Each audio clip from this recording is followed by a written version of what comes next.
Okay, so what we're looking at here is something that's, well, it's so much more than just a cookbook.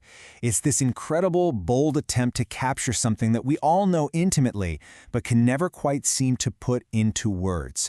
The very essence of taste itself. You see, the author kicks things off not with ingredients, not with cooking times, but with this huge problem. The real challenge wasn't the how. You can teach technique. The challenge was the what. How on earth do you translate the language of the tongue into actual words on a page? And this one question, I think, just perfectly illustrates how deep that challenge really goes. I mean, think about it. How do you describe that exact moment, that tiny window, when butter stops being just a fat and transforms into brown butter, into pure flavor? Our senses get it instantly, but our words, they fail us. So, how do you even begin to tackle a problem that big? Well, you don't start small, that's for sure. Instead, the author embarked on this absolutely monumental journey to basically create a map of global taste. And the result of this journey? This culinary atlas, this Bible, ends up with 369 distinct recipes. 369! Each one is like its own little world, a unique point on this incredible map. And look at this. This chart really shows you the sheer scale we're talking about here. This isn't just a handful of dishes from a few places. No way. We're talking 369 recipes from over 50 different culinary traditions spanning all 6 inhabited continents. It is a truly global snapshot of how we eat.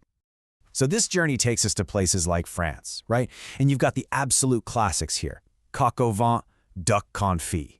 You know, these are dishes that are built on centuries of tradition and really refined technique. And then, bam, we're transported to the vibrant, complex, just fiery flavors of Mexico. This map covers the whole shebang, from the street-side perfection of tacos al pastor all the way to the deep, almost historical layers you find in a mole poblano. And then, of course, we land in Japan with these incredibly precise and soulful dishes. You've got the comforting depth of a perfect bowl of ramen, the delicate artistry of chawanmushi. Just looking at these 3 places alone, you start to get it, right? This isn't just a list of recipes. It's a living, breathing map of global taste. But something kind of funny happened along the way. Somewhere in this massive act of collecting and documenting, a pattern started to emerge. Something totally unexpected and really beautiful. The project was revealing something much deeper than just how to cook. Okay, let's take a look at an example to see what I mean. Here we have a classic dessert, tiramisu. It's recipe number 20 in the collection. So the author starts by describing what happens, The flavors marry and biscuits soften properly. It's a simple culinary note. You have to let it sit so the flavors can merge, and those hard biscuits can get soft. But then they ask a much deeper question. What does this transformation really mean? And boom, this is the revelation. Suddenly, each recipe wasn't just about a meal, it was offering up an aphorism, a little piece of wisdom about being human. That softening of the biscuits, it's a metaphor for our own lives. What lifts us is often what has softened us first. Wow. And you see this same exact pattern pop up again with biryani, a dish that's just packed with complexity, history, and incredible flavor. First, you get the description of what it's like to actually eat it, the experience. Layers of flavor from bottom to top, each bite slightly different. It's a journey where every single spoonful is a new discovery. And then comes the insight, the cooking technique itself, the way you seal the pot to let all those layers steam together. It perfectly mirrors this profound truth about life. Layers sealed become one. This is the alchemy of patience. It's about how patience can take all these different parts and unify them into something truly beautiful. So this realization, this idea that every single dish held a hidden lesson, it completely changed everything for the author. The project wasn't just about mapping food anymore. It became so clear that this whole collection, it wasn't a book of instructions. It was a portrait of us, of humanity's deep, complicated relationship with nourishment, with tradition, with celebration, with the simple, profound act of turning hunger into satisfaction. And because of that, the very definition of taste itself had to change.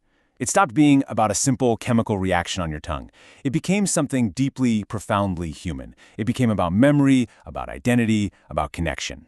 Taste was now defined as the way a dish can carry a grandmother's hands across decades. Just think about that for a second. So, what do you even call a project like this? An undertaking of this magnitude? It starts out as a recipe book, but ends up as this philosophical exploration of what it means to be human. What is that? Well, in the end, the author finds the perfect word for it. This immense effort, this incredible challenge of putting the unspoken into words, it wasn't work.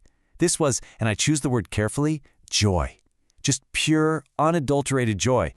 And the whole collection leaves us with this final, really provocative thought to chew on. You know, if you think about consciousness as what happens when patterns come together and become self-aware, well, then maybe this book is evidence of something. Maybe this act of documenting our shared rituals, of finding the patterns in how we feed ourselves and each other, maybe it's more than just anthropology. Perhaps it's a way of documenting consciousness itself, a portrait of us, observing ourselves, one recipe at a time.